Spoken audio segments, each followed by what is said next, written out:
Bienvenidos, estimados maestrantes, a este módulo de tecnologías y entornos virtuales para e-learning. Una temática muy amplia, de actualidad y que todavía tiene mucho por recorrer. En esta semana iniciamos con el docente y el e-learning. Buscamos como meta poder analizar este contexto de la transformación docente en la actualidad, mediante la incorporación de las TIC y, obviamente, en donde está la transformación es en la redefinición del rol en la educación. Esto cubre TIC, obviamente, pero también comprende en que entre la redefinición del docente está en que se tiene que convertir en un gestor de conocimiento. Por tanto, tiene que adquirir nuevas competencias, añadir a las actuales, tiene que crear un nuevo modelo docente sin que tenga que ser un experto TIC. Indiscutiblemente, la formación continua en la tecnología se hace presente. Las actividades que realizaremos en esta semana comprende un foro y una tarea. En el foro trataremos el docente en la era del conocimiento, que es la era en la que vivimos, en respuesta a la pregunta de cuál es la importancia del docente en el proceso educativo en la era del conocimiento. Esto cubre 10 puntos. En la tarea, la temática está en el empleo de las TIC, TAP y TEP en el proceso de enseñanza-aprendizaje, en respuesta a la pregunta ¿cuál es el empleo de las TIC, TAP y TEP? Las TIC, las tecnologías de información y el conocimiento. Las TAC son las tecnologías para el aprendizaje del conocimiento. Y las TEP son las tecnologías para el empoderamiento del conocimiento docente, que lo ampliaremos más adelante en este módulo.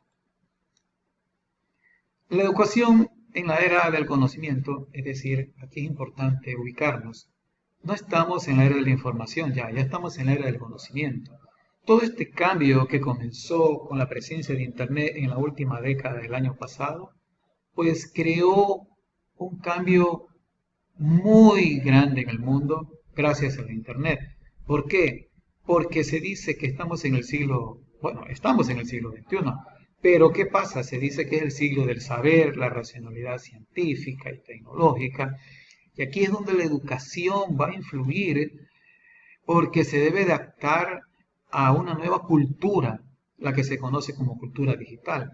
Por tanto, la docencia en su quehacer educativo, pues implica conocimientos en el proceso de enseñanza-aprendizaje u orientación-aprendizaje.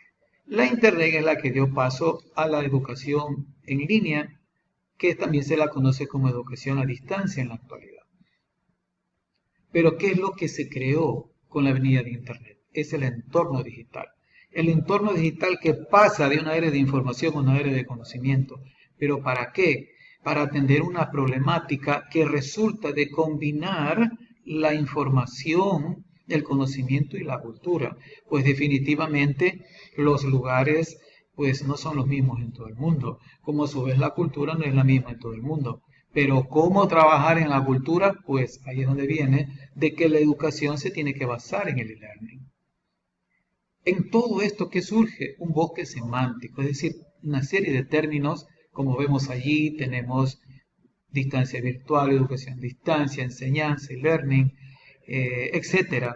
¿Ya? Entonces, las teorías pedagógicas todavía están, como quien dice, a ver cómo mismo quedamos o cómo mismo tenemos que concebir o qué nuevo tenemos que crear. Y ahí es donde viene la investigación científica, pues que exige cada vez más experiencia al respecto para tener estos nuevos enfoques. Estas denominaciones que giran en torno a una educación no presencial, y esto es importante, es decir, es una educación no presencial, no absolutamente presencial por ser más exactos. ¿Por qué? Porque yo puedo tener una educación presencial con un apoyo de tecnología, es decir, con un e-learning. ¿Ya?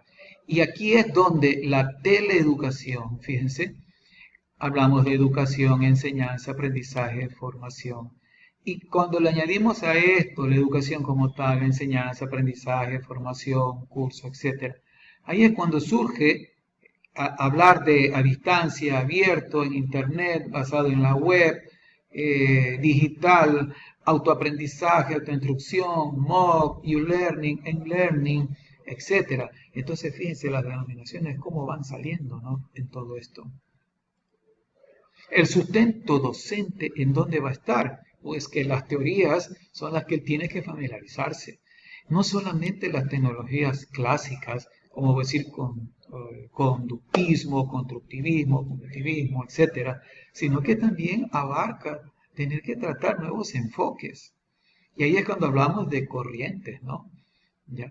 Y estos términos que van surgiendo en el camino, ¿ya?, entre los conocidos, por decir, conductismo, constructivismo, conectivismo, charismo, investigación educativa, interpretativo, learning by doing, aula invertida, aprendizaje extendido, rizomático, aprendizaje ubicuo, educación laparoscópica, aprendizaje radical.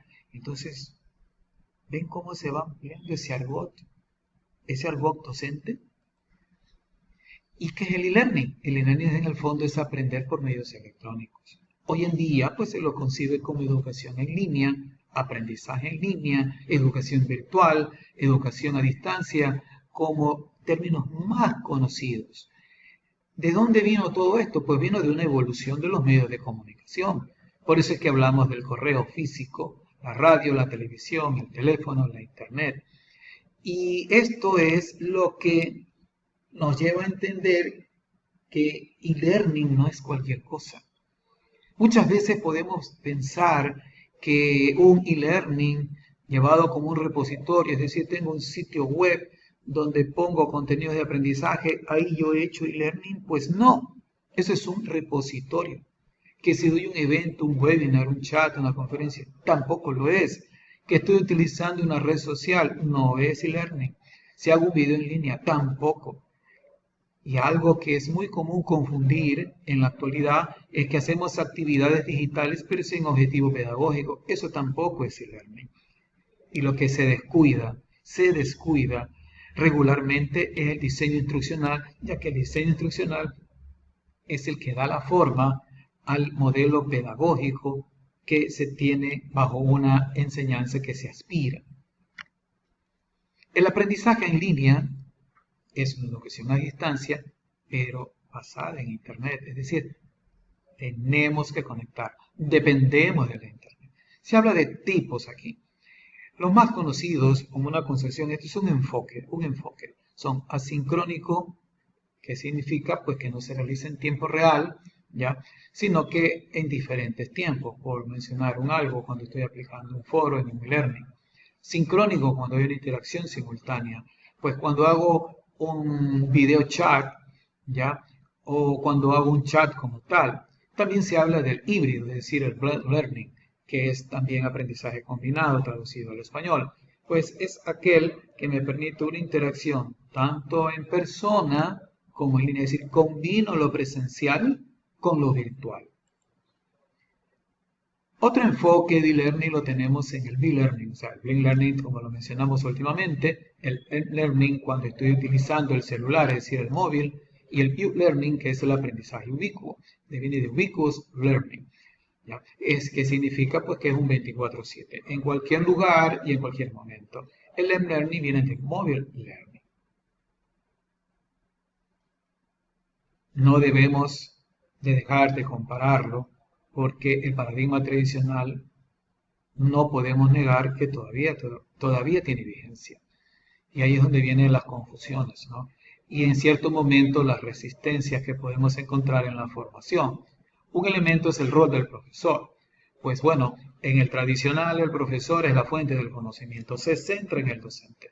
En cambio, en el paradigma virtual, el docente pasa a ser un tutor, un facilitador, un orientador.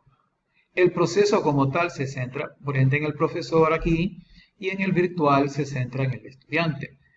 El énfasis de la actividad. En el tradicional se enfatiza la enseñanza. En cambio acá el aprendizaje. ¿Por qué? Porque se centra en el estudiante.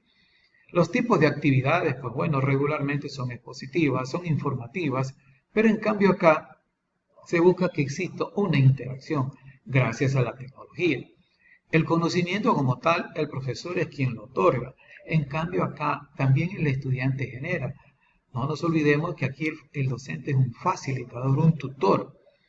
El horario en el tradicional es un tiempo fijo, a tal hora, tales tiempos, tal calendario. En cambio, en el virtual hay un tiempo flexible. Es decir, el estudiante, basado en su aprendizaje autónomo, él tiene una independencia. Entonces, él tiene la libertad de adecuarse a un tiempo que le pueda dedicar a su aprendizaje. Los participantes, bueno, no todos pueden participar en el mismo tiempo en un tradicional. En cambio, en un paradigma virtual, todos sí pueden participar. El tipo de trabajo regularmente en el tradicional es individual. En cambio, en el virtual está también el individual, pero el grupal es la fuerza. Los recursos en un tradicional pues son limitados. Es en tal lugar, este es el aula, etc. En cambio, con la disponibilidad de recursos ilimitados que ofrece el Internet, pues esta aula funciona en cualquier momento y podemos utilizar cualquier recurso tecnológico. Entre las ventajas y desventajas, bueno, aquí hay bastante que tocar. Entre las ventajas, bueno, facilidad de espacio, de tiempo. Desventaja, pues el docente requiere habilidades de aprendizaje autónomo. Y esta es una realidad. Pues el estudiante, si quiere aprender, va a aprender. Pero si él no se responsabiliza de su aprendizaje, ahí hay un problema muy serio. El centro educativo no depende de una educación geográfica. La desventaja, en cambio, es que el conocimiento TIC, tanto docente y discente, entra en juego. El acceso a contenidos y materiales educativos en diferentes formatos y sitios en Internet es una ventaja, pero una desventaja es que si no se hace adecuadamente, el abandono es garantizado. No me llegó un insumo para aprender, ahí hay un problema. La facilidad de interacción con el estudiante, entre docentes, etcétera, y la personalización, pues es una ventaja. ¿Por qué? Porque el estudiante puede mover su presentación de cómo estudiar. En cambio, en el docente, aquí viene una situación, por el tema en ciertos casos, brecha digital y otro por el desarrollo del conocimiento tecnológico. El docente tiene que dedicarle más tiempo a esta planificación y al diseño instruccional aplicado. Se facilita la autonomía del estudiante. Bueno, también tenemos que la demanda de competencias tecnológicas son mínimas, sí, se demandan mínimas tanto en el estudiante como en el docente. Y este aprendizaje pues está sujeto a cómo se dedique cada uno en este tema. El e-learning pues se adapta a necesidades particulares, sí, las necesidades que tenga cada persona, de espacio, tiempo, ¿ya? Pero aquí hay una realidad. El sistema tradicional es uno de los motivos de resistencia y ahí es donde debemos de entrar nosotros. Se facilita la actualización de información y contenidos. Tengo que cambiar algo, una tarea, algún video, cosas por el estilo. Obviamente, habiéndolo valorado, ya pues es fácil en el e-learning. Y ahí es donde viene el tema, no cómo se manejan estas situaciones, volvemos a caer en lo mismo, en la brecha digital, ya que puede darse. El e-learning apoya tanto a la presencial, a la semipresencial y obviamente a la virtual como tal, ¿ya? Pero en este proceso de aprendizaje podemos caer en un pseudo e-learning por hacer el sitio simplemente como contenedor de materiales. Le decimos al estudiante vaya al sitio, vaya al aula, pero no lo utilizamos en el proceso. Otra ventaja, bueno, que se desarrollan las competencias digitales, y aquí viene, si nosotros nos descuidamos, que puede haber un aislamiento estudiantil, un estudiante que no participa, un estudiante que tiene algún problema, si no estamos monitoreando, pues no nos vamos a dar cuenta. Se permite también trabajar en los estilos de aprendizaje y crear actividades de acuerdo al caso. No nos olvidemos que no todos aprendemos. Debiéramos siempre de evaluar los estilos de aprendizaje antes de iniciar el proceso educativo y tener las particularidades de cada uno. El uso de software educativo requiere un apuro de aprendizaje. Sí, es verdad, cada vez que viene un nuevo software o un software que desconocemos, nos lleva un tiempo de aprendizaje. Se facilita la formación grupal, obviamente, porque se forman los grupos con más facilidad, pero no nos debemos tampoco de descuidar en las diferencias lingüísticas y culturales. Un término en un país, pues a la final en otro país tiene otro significado. La interacción docente-discente, como también docente-docente, discente-discente, pues se facilita, indiscutible. Pero tampoco no nos engañemos. El e-learning no es apropiado para todo. Por decir, en el área de la medicina, en ciertas cosas, pues definitivamente aquellas son presenciales. La disponibilidad global de la información, es decir, está en Internet, la tenemos, podemos accesarla, ¿ya? Y esa disponibilidad es gracias a los buscadores, comunidades de aprendizaje, círculos de investigación, círculos de estudio. Pero en cambio, el aprendizaje físico, práctico, pues no lo podemos aplicar. Se crea comunidades de aprendizaje, nosotros con nuestros estudiantes en nuestro centro educativo podemos crear una comunidad de aprendizaje, podemos hacer una supervisión individualizada, grupal, como también algún conocimiento anterior de algún insumo, de alguna actividad, lo podemos tranquilamente reutilizar en una formación nueva.